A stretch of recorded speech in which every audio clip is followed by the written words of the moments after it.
سلام، بعد از مدت‌ها با یک ویدئوی طولانی. من عطیه هستم، بیوتی سرویس و مدرس پوست. امروز قراره با هم دیگه در مورد اینکه چطوری میتونیم یه روتین ضد جوش خوب داشته باشیم صحبت کنیم. اینجا قراره با هم دیگه پوستتون رو به بهترین ورژن خودش تبدیل کنیم. این روتین بهتره که شب انجام بشه، ولی من خب الان چون نور روز رو داشتم و از باشگاه اومدم، پوستم ترتمیز، شستم پوستم و اینا، میخوام الان این روتین رو انجام بدم، ولی اصولا این روتین رو باید شب انجام بدید. اولین کاری که میکنید، اصلا در مورد جوشاتون من یه ذره باهاتون صحبت بکنم. اگر جوشاتون جوشای التهابیه، ببینید انواع جوش رو شاید بشناسید. ما جوش زیرپوستی داریم، جوشای کیستیک داریم که خیلی قلمن، وقتی دست میزنی یه چیز خیلی گنده زیر پوستت حس میکنی، شاید مثلا اندازه یه نخود یا بزرگتر. یه سری جوشا هم هستن مثل جوشای عادی که حالا اکثر آدما میزنن، یعنی معمول ترن این جوشا. این جوشای التهابی ان، یه قرمزی کمی دارن، یه التهاب خیلی کوچولویی دارن، دست میزنی مثلا شاید اندازه نصف عدس بر اومدگی اینا داشته باشن رو پوستتون. این جوشا که التهاب هم دارن، یعنی خودشون قرمزن، دورشون قرمزه، ممکنه سرشون سفید باشه، ممکنه هم نباشه. این جوشا رو بهتره که به این ترتیب درمان بکنیم. اول از همه التهابشون رو کم بکنیم و بعد سعی کنیم با لایه بردارها خود جوش و جای جوش رو از بین ببریم. موضوعی که وجود داره برای استفاده از لایه بردارها، شما باید حتما پوست سالمی داشته باشید و پوست سالم پوستیه که احساس دهیدراتگی روش نداشته باشه، احساس کشیدگی نداشته باشه، قرمزی نداشته باشه، هر محصولی که میزنید سوزش نداشته باشه. از طرف دیگه شما باید حتما مطمئن باشید که سد دفاعی سالمی دارید. سد دفاعی سالم باعث میشه که پوستتون هیدراته تر بمونه. هیدراته بودن پوست به معنای اینه که پوست آب بیشتری داخل خودش نگه میداره، اما دهیدراته بودن پوست و آسیب سد دفاعی باعث میشه که پوست شما آب از دست بده. دلیلش هم اینه که سد دفاعی میاد و جلوی این آبی که داخل پوستتون هست رو میگیره و نمیذاره تبخیر بشه. اما اگر سد دفاعی شما ضعیف باشه، طبیعتا پوستتون هم کم کم دهیدراته میشه و آب خودش رو از دست میده. در تمام این حالات وقتی که پوست آبش رو از دست میده، ضعیف‌تر میشه و کمتر میتونه خودش رو ترمیم بکنه. به خاطر همینه که خیلی از جای جوشا میمونه، خیلی ها سری جوش میزنن. یعنی اگر سد دفاعی سالمی داشته باشید، هم کمتر جوش میزنید، هم جای جوشاتون کمتر میمونه. حالا جدا از اینکه آیا مشکل داخلی دارید یا ندارید، بریم سراغ اینکه در مورد روتینی که امروز میخوام داشته باشیم با هم صحبت بکنیم. این روتین مخصوص پوست‌هایی هستن که کمی چرب، یعنی معمولی رو به چرب، کمتر دهیدراتگی دارن، یعنی احساس کشیدگی آنچنانی ندارن و از اینکه صبحا بیدار میشن کمی برق مثلا روی صورتشون میبینن. اینکه شما بخواید بفهمید پوستتون چربه یا خشکم، اینطوری متوجه میتونید بهتر بشید که صبح چه احساسی روی پوستتون دارید. آیا احساس کشیدگی دارید و یا احساس چربی دارید؟ اگر احساس چربی دارید، احتمال بیشتری هستش که پوستتون چرب باشه. حالا ویدیوهای طولانی قبلی که چطوری پوستتون رو بشناسید، آیا دهیدراته هستید یا نه رو حتما ببینید. مرحله هایی که برای چیدن روتین پوستی هست حتما ببینید. بریم سراغ اینکه حالا بگم که من چه روتینی استفاده کردم. بچه‌ها، شوینده‌تون رو ترجیحاً شوینده‌های بدون اکتیو، یعنی شوینده‌هایی که خیلی مخصوص پوست چربن و داخلشون سالیسیلیک اسید و نمیدونم ترکیبات این شکلی داره و خیلی پوست رو خشک میکنن، بدتر برای جوشای التهابی باعث التهاب بیشتر میشن. کلاً سعی کنید که از شوینده‌های ملایم‌تری استفاده بکنید. چه پوستتون خیلی چربه، چه پوستتون خیلی چرب نیست. شوینده‌های ملایم باعث میشه که pH پوستتون تنظیم بمونه. تنظیم بودن pH کمک میکنه به تقویت سد دفاعی و ثابت موندن شرایط سد دفاعی و همینطور این یک چرخه‌ایه که همینطور تکرار میشه. اگر سد دفاعیتون سالم باشه، هیدراته میمونید و غیره که حالا بیشتر در موردش اول ویدیو صحبت کردم. من این ژل شستشوی مورینگا رو الان استفاده کردم. روزایی که من باشگاه میرم 3 روز تو هفته از این ژل شستشوی شماره 1 مورینگا استفاده میکنم. این ژل شماره 1 مخصوص پوست چربه اما خیلی ملایمه، یعنی کف کنندگی خیلی زیادی نداره، احساس کشیدگی شدید روی پوست به من نمیده. این برای شرایط پوست منه و اگر پوست شما شبیه پوست منه، یعنی پوستتون معمولی رو به چربه، این شرایط برای شما هم مناسبه. وگرنه اگر پوستتون کمی از این حالت احساس کشیدگی بیشتری داره، شماره 2 رو بگیرید. شماره 1 من 3 روز تو هفته استفاده میکنم و روزهای دیگه از شوینده فومی لافارر مدل پوست خشک و حساسش استفاده میکنم. صبحا من کلا پوستمو نمیشورم چون پوست من اونقدر نیاز به شستشوی همیشگی صبحا نداره. این ترکیبات جالبی که این شوینده مورینگا داره که در مورد شورت هم گذاشتم، و این ترکیبات جالبی که داره اینه که توی ترکیبات اولیه‌اش، ببینید یه چیزی قبل از اینا همه براتون توضیح بدم بعد بریم سراغ ترکیباتش. توی ترکیبات هر محصول وقتی شما نگاه میکنید، اولین چیزهایی که توی ترکیبات نوشته شده بیشترین مقدار توی محصول ازش استفاده شده. یعنی مثلا توی این نوشته که آب داره، اولین ترکیب نوشته آب، یعنی بیشترین مقدار استفاده یک ترکیب داخل این محصول آب بوده. پس تا اینجا. دومین چیزی که نوشته لافا اویله که ترکیب انحصاری یه چند تا روغنه که فقط مخصوص مارک مورینگا، یعنی چند تا روغن رو با هم ترکیب میکنه و اسمش رو گذاشته لافا اویل. ترکیب این روغن است، یعنی دومین ترکیب توی یک شوینده کلی روغن طبیعی و تغذیه کننده پوست، ویتامین ای، نمیدونم خود مورینگا، دونه مورینگا، روغن دونه مورینگا، بعد دیگه چی؟ روغن بادام، ویتامین آ، ویتامین ای، کلی ترکیب مفید داره. این از این. پس دومین ترکیبش کلی روغن مفید. سومین ترکیبش کربومره. کربومر چیزیه که باعث میشه که یک چیزی مثل این حالت ژلی بگیره، یعنی یک محصولی حالت ژلیشو از کربومر میگیره. بعدش تازه سدیم لوریل سولفات. سدیم لوریل سولفات یک سورفاکتان و یا یک پاک کننده قوی هست، ولی چون توی ترکیب سوم آورده شده، یعنی مقدار استفاده داخلی محصول خیلی کم بوده. اگر شما میخواین پوستتون رو خوب تمیز کنید، شوینده‌ای بگیرید که داشته باشه اینو، ولی توی ترکیبات اولیه‌اش نداشته باشه. یعنی سعی کنید که شوینده اینطوری ملایم تر باشه. از طرف دیگه پر از ترکیبای مثلا تیتری و اینا هم هست. عصاره پاپایا عصاره پاپایا، گریپفروت و اینا هم داره که باعث روشن شدن پوستم از طرفی میشه به مرور زمان. ولی کلا شوینده ها خیلی کار عجیب غریبی برای پوستتون انجام نمیدن و ازش خیلی توقع نداشته باشید. چرا؟ چون کلا 2-3 دقیقه روی پوستتون میمونه نهایت و بعد شسته میشه. سرم ها، هزینه هاتون رو بیارید روی سرم ها، مرطوب کننده ها، آبرسان ها، بر اساس مشکلی که بیشتر پوستتون داره هزینه‌تون رو ببرید روی اون چیزی که مشکلتون رو حل میکنه بیشتر. شوینده خیلی کاری برای شما نمیکنه، همین که ملایم باشه واقعا براتون کافیه. یه چیز دیگه هم در مورد شوینده می‌خواستم بگم این بود که حتما شوینده رو باید روی پوستتون فعال کنید. چطوری این کارو انجام میدیم؟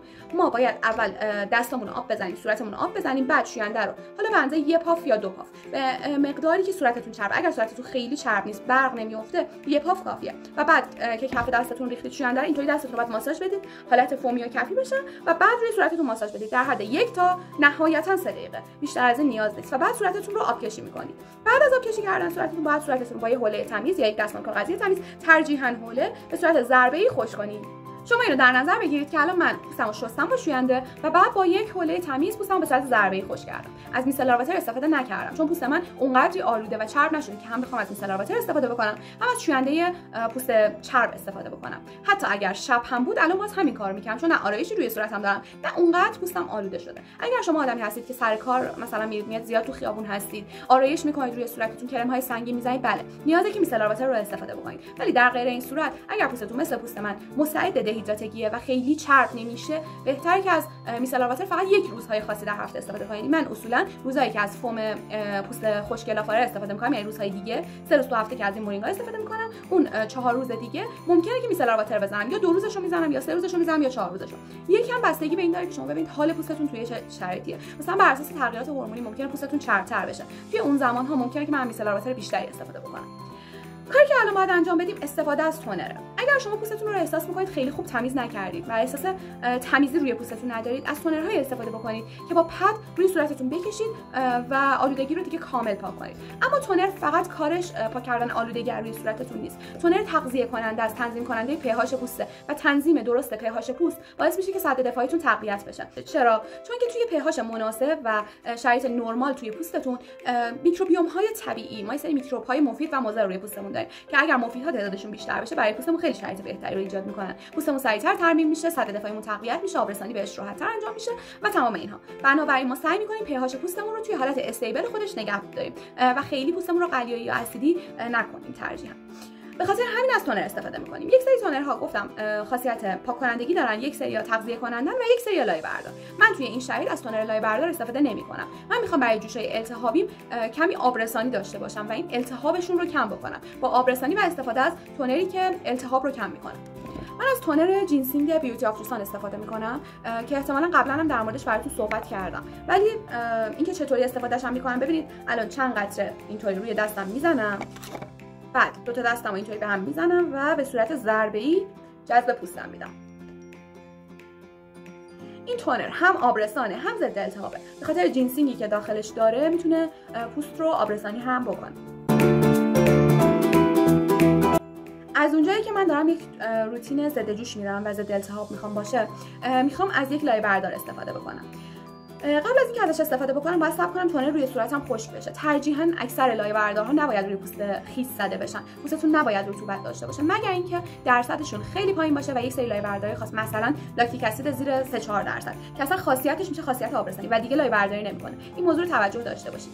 الان لایه برداری که من دارم استفاده میکنم لاکتیک اسید 10% بهتون نشونش میدم، ولی قبل از اینکه بهتون نشون بدم این رو در نظر داشته باشید. اگر اولین باری که دارین استفاده میکنید حتما تست حساسیتش رو بدید، یا اینجا پشت گوشتون یا اینکه اینجای دستتون ازش استفاده بکنید. بعد 24 ساعت اگر حساسیت، قرمزی و خارش نداشت میتونید روی صورتتون استفاده بکنید. موضوع دوم این که اگر دارید اولین باری که از لایه بردارها استفاده میکنین و تا حالا روی پوستتون اصلا کلا هیچ لایه برداری تست نکردید، روتینتون اصلا لایه بردار نداشته، ضد جوش نداشته، چیزای قوی هیچ وقت استفاده نکردین، از 2 شب تو هفته لایه بردار استفاده کنید. با اینکه این لایه بردار خیلی ملایمه.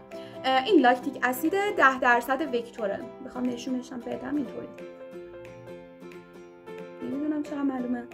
ولی لاکتیک اسید 10% وکتور من از دیجیکالا خرید میکنم. شما میتونید از هر جا خواستین بخرید، ایرانیه، قیمتش به نسبت مناسبه و لاکتیک اسید 10% هم کار آبرسانی میکنه، هم کمی لایه برداری انجام میده.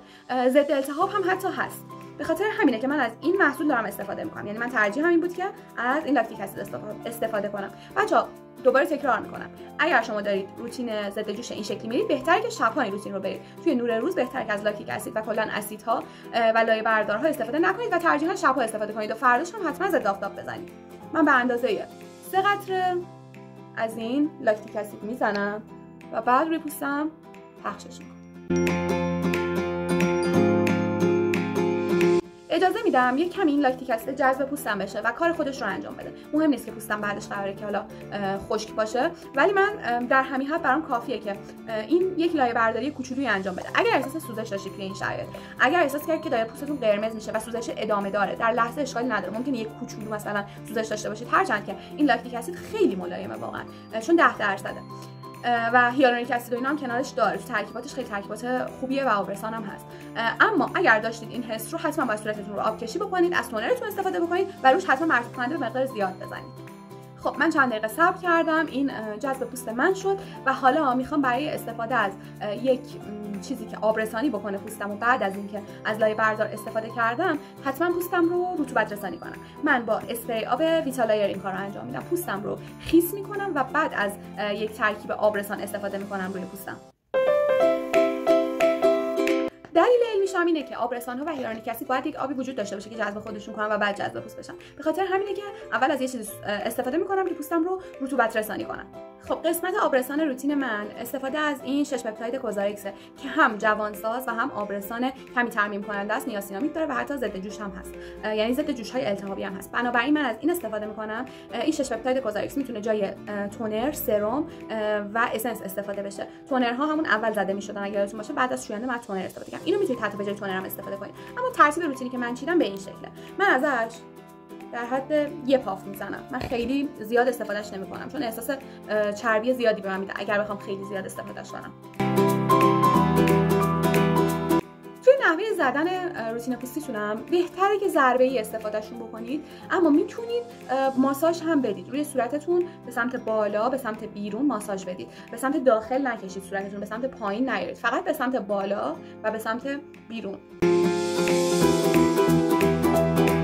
خب توی مرحله بعدی من یک تونر دیگه میخوام استفاده بکنم که اگر من پوستم دچار عدم تعادل pH شده با لاکتیک اسیدی که استفاده کردم و خب یکم اسیدی لاکتیک اسیدم، البته که این لاکتیک اسید خیلی سیفه و pHش خیلی ملایم و تنظیم شده است، اما من حالا میخوام برای اینکه کارم کامل باشه و خیالم راحت باشه، حتی اگر شما قرار برند دیگه ای از لاکتیک اسید استفاده بکنید، من از یک تونر استفاده میکنم. اینجا میام یک تونر دیگه استفاده میکنم. شما میتونید همون تونری که اول استفاده کردین رو استفاده بکنید. این تونر رو استفاده میکنم که یه محصول دیگه به شما معرفی کرده باشم. تونر میکروپرومیست کامپودرما که واقعا این تونر فوق العاده است. تونر ایرانیه ولی رو دستش تا حالا نیومده، یعنی من تو ایرانی‌ها رو دست این تونر ندیدم. میکروپرومیست کامپودرما حاوی یک سری ترکیبات و میکروبیوم های مفید پوسته، همون میکروبیوم هایی که توی ویدیو بهتون گفتم، یکم قبل‌تر بهتون گفتم، این داخلش داره و انقدر عالی میتونه پوست رو روشن کنه چون سد دفاعی رو تقویت میکنه و حتی پوست رو آبرسانی کنه و حتی جوشاتون رو کمتر بکنه. اگر پیداش کردید حتما خریداریش بکنید. تونر میکروپرومیست کامپودرما ببینیدش. حالا من اینو اسپری میکنم رو صورتم و اصلا پد و اینا دیگه نمیکشم چون من که نمیخوام هر چیزی که رو صورتم زدم الان پاک کنم. یکم حالت شیری طور داره روی صورت وقتی رنگش میاد، خب سفید رنگه. من اینو اینطوری جذبش میدم. من صبر میکنم تا این جذب پوستم بشه و بعد از یک ضد جوش میخوام استفاده بکنم که رو دست نداره به نظر من و من خیلی دوستش دارم. اگر پوستتون خیلی حساسه، قرمزی دارید و حتی با لاکتیک اسید احساس سوزش داشتید، این مرحله رو شما حذف کنید. اما اگر مشکل خاصی نداشتید و تا الان خیلی عادی روتینتون رو پیش رفتید، همینطوری که با من اومدین و احساس سوزش نمیدونم خارش و این اتفاق براتون نیافتاده، بیاین از این استفاده بکنید. سرم آزتینول لافارر، سرم که چون داخلش چیز داره، سیلیکون داره، سرم حساب نمیشه، ولی به خاطر ترکیباتش سرم حساب میشه. ترکیباتش داخلش لاکتیک اسید داره، گلایکولیک اسید داره، تیتری داره، یه سری چیزای ضد التهاب داره، آزالایک اسید داره، اصلا ترکیب اولیه‌اش آزالایک اسیده و حتی کمی داخلش رتینول داره. من ازش به اندازه یک عدس، دیگه نهایتا خیلی بخوام به خودتون حال بدید 2 تا عدس، البته بیشتر نزنید بهتر، بحث حال دادن نیست، خیلی خب کلی لایه بردار اینا داره، روی پوستتون بزنید و بعد فرداش از معجزه شما لذت میبرید و واقعا اون معجزه‌ای که روی پوستتون میبینید باعث میشه که دوباره حتما این سرم رو تمدید بکنید. یه حال نرمی داره روی پوست چون داخلش چیز داره، سیلیکون داره و مقدار کمی باید استفادهش بکنید چون بعضی از آدم‌ها با سیلیکون میتونن جوش بزنن، ممکنه که جوش بزنن. و من یه کوچولو که این جذب شد و مطمئن بودم که دیگه حالا اونجوری روی پوستم نیست که رو دست بیاد و حس کردم که جذب شد چون کم زدم ازش، روش مرطوب کننده میزنم. از مرطوب کننده برایت مکس مدل هیدرا برایت مدل هیدرا برایت استفاده میکنم که داخلش سرامید داره و تقویت کننده سد دفاعیه. چون من مستعد آسیب سد دفاعی و دهیدراتی که هستم از این مرطوب کننده استفاده میکنم. اما اگر پوست شما خیلی چربتر از منه، یعنی جوریه که خب برق میزنه، احساس میکنید پوستتون زخیمه، من کلا پوست نازکی دارم، پوست حساسی دارم، من این جاهای پوستم رگاش مشخصه، به خاطر همین سعی میکنم همیشه پوستمو هیدراته نگه دارم و سد دفاعیمو تقویت بکنم. اما اگر شما این شرایط رو ندارید، از این مرطوب کننده ملایم‌تر استفاده کنید، هر مرطوب کننده‌ای که دارید و باهاش راحتید، یا مثلا مرطوب کننده آبرسان رویوال، پروبیوتیک رویوال. محصولات پروبیوتیک هم کلا میکروب‌های مفید داخلشون داره که کمک میکنه سد دفاعیتون سالم بمونه. من از این به اندازه یه نخود میزنم. چرا؟ چون که قبلش از اون آزتینولی که استفاده کردم داخلش سیلیکون داشته، بعد از 6 پپتاید کوزارکس استفاده کردم که اون هم داخلش کلی ترکیبات آبرسان و کاور کننده صورت داره. اینکه حالا آیا واجبه که مرطوب کننده استفاده بکنیم؟ بله، به هر حال شما باید استفادهش بکنید چون شما روی پوستتون باید هر چی رطوبت و هر چیزی که زدید رو قفل کنید و این کار فقط با مرطوب کننده امکان پذیره. بنابراین حتی اگر قراره مقدار کمتری ازش استفاده بکنید، حتما بزنید و بذارید که این هر چیزی که تا الان روی پوستتون زدید توی پوستتون جذب بشه و قفل بشه روی پوستتون. کارتون اینقدر بیهوده نباشه. من فرداش حتما پوستمو با آب خالی میشورم و بعد حتما ضد آفتاب میزنم اگر میخوام برم بیرون. اگر از لایه بردارهای قوی تری استفاده بکنم، حتی داخل خونه هم ضد آفتاب میزنم، ولی کلا زمستون ها داخل خونه خیلی نیازی نیست شما ضد آفتاب بزنید مگر اینکه یک سره صورتتون جلوی آفتابه. موضوع دیگه ای هم به نظرم نمیرسه که بهتون بگم. اگر سوالی دارید در مورد محصولات، در مورد اینکه جوشاتون مشکلش چیه و شرایط پوستتون چطوری، حتی اگر نمیتونید شرایط پوستتون رو تشخیص بدید که پوستتون دهیدرات هست، خشکه و مشکلش چیه، میتونید تو کامنت ها ازم بپرسید. اگر نظری دارید، ایده‌ای دارید، فکری دارید، دوست دارید من در مورد چیز خاصی ویدیو بسازم، حتما تو کامنت ها بهم بگید. ممنونم که تا اینجا همراه من بودید. روزتون بخیر باشه و خداحافظ.